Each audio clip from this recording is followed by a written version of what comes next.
Labvakar, kolēģi, labvakar, žūrija, un mūsu grupas uzdevums bija izstrādāt sabiedrisko attiecību kampaņu Dēls teātrim. Tad mēs varam sākt. Sāksim ar situācijas aprakstu. Ir tā, ka Dēls teātrim būs jauna sezona, un sezonā ir 5 jaunas izrādes. Un mūsu uzdevums bija izstrādāt sabiedrisko attiecību kampaņu vienai no šīm izrādēm, bet mēs izlēmām izstrādāt visām 5, jo uzskatām, ka sezonai sākoties un arī beidzoties vajadzētu būt kopējai sabiedrisko attiecību stratēģijai. Un vēl ir svarīgi tas, ka līdz šim ģimenēs ierosinātājs doties uz teātri galvenokārt ir sievietes.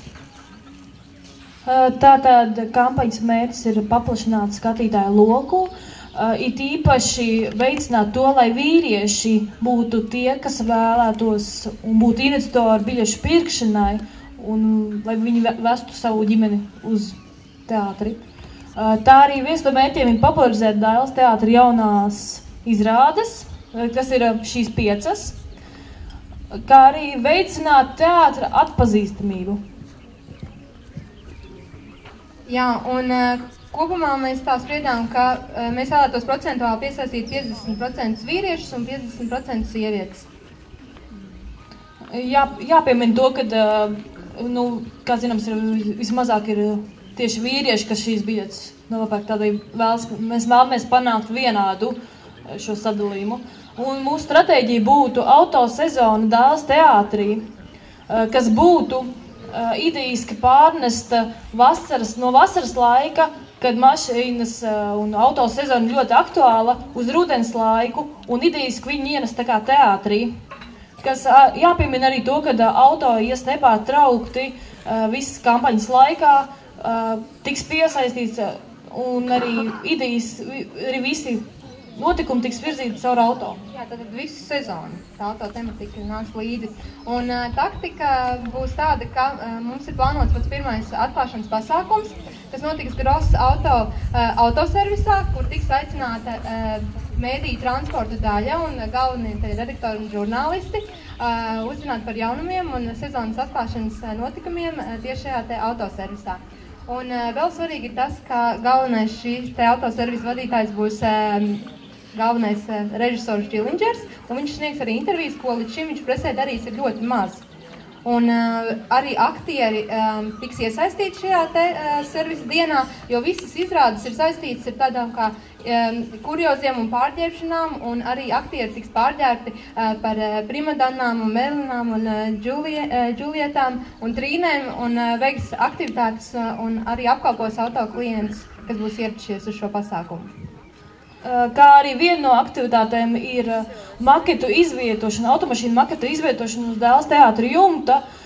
Viņi to automašīnas maketu ietērpjot attiecīgi īsi pirms primadonnas izrādes, ietērpjot kaut kādās dekoratīvi apstrādājot, kas varētu būt atbilstoši. Piemēram, Romeo un Džulieta varētu būt romantiskās noskaņās. Tad arī, viņš arī tiks apspīdēts. Tas tā bija ideja. Tad vēl viens bija plakāti uz teātri un uz sienām. Tad tur būtu automašīnas ar visiem aktieriem, kur arī ietu cauri erotiskā pieskaņā, kas jāpiebilst, ka Dēls teātris visu laiku ir šādu tendenci savās kampaņās izmantojis. Kā arī izmantots radio rullīši, kur būs atskaņots dažādas mašīnu skaņas, un jautājums būs, kas būs šomēnes - Trīnas mašīna, Primadonnas vai Marlēnas. Kā arī baneri un rullīšu mājaslapās. Bija arī ideja par YouTube izmantošanu, kurā būtu klipiņi par to, kā tika veidoti interesanti atgadījumi no kādas teātra izrādes mēģinājumu laikā, un arī klipiņiem, piemēram, kur aktieri brauc savos tērpos ar mašīnām, kā neliela aktivitāte, vēl maziņa. Vēl mēs aizmirsām pieminēt par noslēgumu. Jūs redzat, tur ir biķernieki. ka šī sezona noslēgsies Biķernieku trasē, ko mēs aizmirsām pieminēt. Vēl par laika plānu. Šī ir pati pirmā aktivitāte, kas plānota 10 dienas pirms pirmās pirmizrādes, un arī šīs mašīnu dekorācijas uz Dēles teātra jumta ir plānotas īsi pirms izrādēm. Jā, šīs dekorācijas nepārtraukti mainīsies. Tātad paša Dēles teātra resursi, iespējas attaisīt maketus, cilvēku resursi.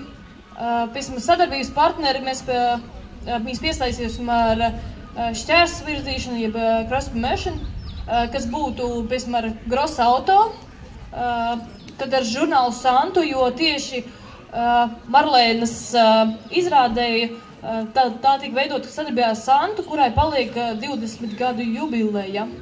Un pēc mēdījus mēs piesaistītu ar tieši sūtot uzaicinājumus transporta daļai un dodot atlaidi uz mašīnu remontēšanu Gross Auto.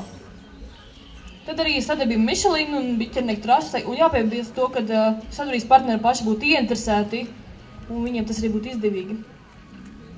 Jā. Un par novērtēšanu, tātad pieprasījums pēc teātra biļetēm, tad būtu, mēs veiktu aptauju, ko arī Dēles teātris regulāri dara, kā arī web mājaslapu apmeklējumu mēs skatītos, un tātad finansiālais novērtējums.